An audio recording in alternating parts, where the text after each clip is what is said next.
खामोशी की जीत। ऋचा एक लोकल शॉप मार्ट से महीने भर का राशन लेकर जैसे ही सोसाइटी की लिफ्ट के पास पहुंची, उनकी नजर सामने खड़ी अपनी पड़ोसन स्नेहा पर पड़ी। दोनों के बीच बस हल्की फुल्की जान पहचान थी। स्नेहा ने उसे ऊपर से नीचे तक ऐसे देखा जैसे कोई कमी ढूंढ रही हो। ऋचा ने भी एक पल के लिए उसे ध्यान से देखा, सजी धजी और एकदम परफेक्ट। फिर अपने अस्त व्यस्त पहनावे पर नजर पड़ते ही उसने मन में सोचा, कितनी सलीके से रहती है ये, और एक मैं हूँ। चुप्पी को तोड़ते हुए स्नेहा बोली, आज लिफ्ट खराब है, इसलिए दूसरे आने में टाइम लगेगा। जब उसकी नजर ऋचा के थैलियों पर गई तो उसने थपाक से बोला, अरे तुम वो लोकल वाले शॉपिंग मार्ट से सामान लाई हो? मुझे तो वहाँ का सामान बिल्कुल पसंद नहीं, इतना सस्ता मिलता है, जरूर मिलावट होती होगी। उसकी आवाज में हल्का सा तंज था। ऋचा के चेहरे पर एक पल के लिए असहजता छा गई, लेकिन उसने खुद को संभाल लिया। जवाब देने के लिए शब्द थे, पर उसने ये सोचकर उन्हें निगल लिया, बेकार की बहस, क्या फायदा। ऋचा के अंदर कुछ हलचल थी। उसने चुपचाप मन से ठान लिया, एक दिन स्नेहा को उसी के शब्दों में जरूर समझाऊंगी। उसकी ये आदत ठीक नहीं है। दरअसल स्नेहा को अपने पति की सरकारी नौकरी पर बड़ा घमंड था। वह अक्सर दूसरों से कहती, प्राइवेट जॉब वालों की तो कोई गारंटी ही नहीं होती। वही ऋचा एक यूट्यूब चैनल के लिए काम करती थी। घर और काम दोनों को संभालते हुए उसने अपने जीवन में संतुलन बनाए रखना सीख लिया था। एक दोपहर ठीक 3 बजे ऋचा के दरवाजे की घंटी बजी। दरवाजा खोला तो सामने 2 महिलाएं खड़ी थी। सोसाइटी में होने वाले सिंगिंग इवेंट का निमंत्रण देने आई थी। ऋचा उनसे बात ही कर रही थी कि तभी बगल वाले फ्लैट का दरवाजा खुला। स्नेहा आंखें मलती हुई बेकार सा चेहरा बनाते हुए बाहर आई और तेज आवाज में बोली, आप लोग इस समय क्यों आ गए? ये सोने का टाइम होता है। उसकी बात सुनकर माहौल एकदम ठंडा पड़ गया। महिलाओं में से एक ने हल्की नाराजगी से कहा, सोना तो उन्हें नसीब होता है जो सिर्फ घर संभालते हैं, जो नौकरी करते हैं, उनके लिए तो 3 बजे भी सुबह जैसे होते हैं। ये शब्द सीधे स्नेहा के दिल में उतर गए। उसका चेहरा एकदम उतर गया।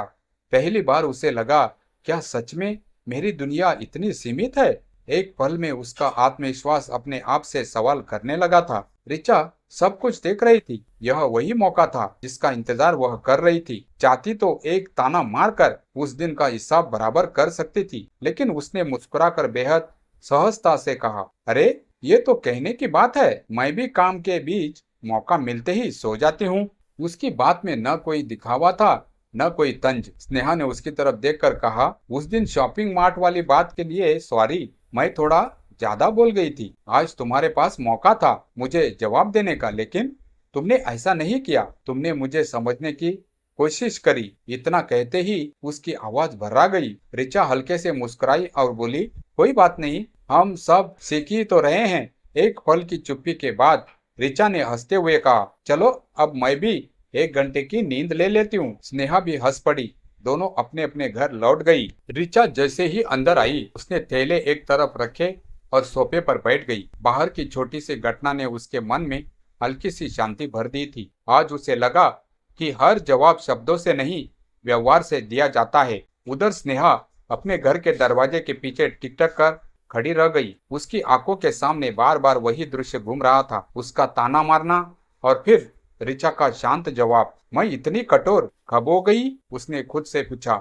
उस दिन के बाद स्नेहा में धीरे धीरे बदलाव आने लगा। अब वह बालकनी में खड़ी होकर लोगों को जज करने की बजाय उन्हें समझने की कोशिश करने लगी। सोसाइटी में जब भी कोई काम वाली, डिलीवरी बॉय या पड़ोसी आता, वह पहले की तरह रूखा व्यवहार नहीं करती, बल्कि मुस्कुरा कर बात करती। एक दिन सुबह सुबह डोरबेल बजी। ऋचा ने दरवाजा खोला तो सामने स्नेहा खड़ी थी, हाथ में एक डिब्बा लिए। ये क्या है? ऋचा ने मुस्कुराते हुए पूछा। खास नहीं, बस आज पहली बार मैंने खुद से नाश्ता बनाया है, सोचा तुम्हारे साथ शेयर करूं। स्नेहा ने थोड़ी झिझक के साथ कहा। ऋचा ने डिब्बा लिया और अंदर बुलाया। अरे वाह, ये तो बहुत अच्छा है, आओ अंदर आओ। दोनों किचन में बैठकर बातें करने लगी। पहली बार उनकी बातचीत सिर्फ औपचारिक नहीं थी, उसमें अपनापन था। स्नेहा ने धीरे से कहा, ऋचा मैं सच कहूँ, मैं हमेशा खुद को दूसरों से बेहतर समझती थी। शायद इसलिए क्योंकि मेरे पास एक सुरक्षित जिंदगी थी। लेकिन उस दिन मुझे एहसास हुआ कि असली ताकत तो तुम्हारी जैसी महिलाओं में है, जो हर दिन खुद को साबित करती है। ऋचा ने हल्के से मुस्कुराते हुए कहा, ताकत हर किसी में होती है स्नेहा, बस फर्क इतना है कि कुछ लोग उसे दिखाते हैं और कुछ लोग उसे समझते हैं। स्नेहा की आंखें नम हो गई। उस दिन के बाद दोनों के रिश्ते में एक नया मोड़ आ गया। अब वे सिर्फ पड़ोसी नहीं थी, एक दूसरे की सहेली बन चुकी थी। सोसाइटी के सिंगिंग इवेंट का दिन भी आ गया। स्टेज पर जब ऋचा ने गाना गाया तो सबसे जोर से ताली बजाने वालों में से स्नेहा भी थी। उसकी आंखों में गर्व था, जैसे अपनी ही बहन को देख रही हो। इवेंट के बाद स्नेहा ने ऋचा से कहा, तुमने सिर्फ गाना नहीं गाया, तुमने मुझे जीना सिखाया है। ऋचा हंस पड़ी, अरे नहीं, हम दोनों ने एक दूसरे से सीखा है। धीरे धीरे सोसाइटी के लोग भी इस बदलाव को नोटिस करने लगे। जहाँ पहले स्नेहा के बारे में लोग कहते थे थोड़ी घमंडी है, अब वही लोग कहते हैं कितनी बदल गई है, कितनी प्यारी हो गई है। एक दिन शाम को दोनों बालकनी में चाय पी रही थी। सूरज ढल रहा था और हल्की हवा चल रही थी। स्नेहा ने आसमान की तरफ देखते हुए कहा, ऋचा, कभी कभी एक छोटी सी सीख पूरी जिंदगी बदल देती है ना। ऋचा ने चाय का घूंट लेते हुए कहा, हाँ, और वो सीख हमें किताबों से नहीं, इंसानों से मिलती है। दोनों मुस्कुरा दी। कभी कभी हम दूसरों को नीचा दिखाकर खुद को ऊंचा समझते हैं, लेकिन असली ऊंचाई तब मिलती है जब हम दूसरों को समझना और सम्मान देना सीख जाते हैं। रिश्ते तानों से नहीं, संवेदना से बनते हैं।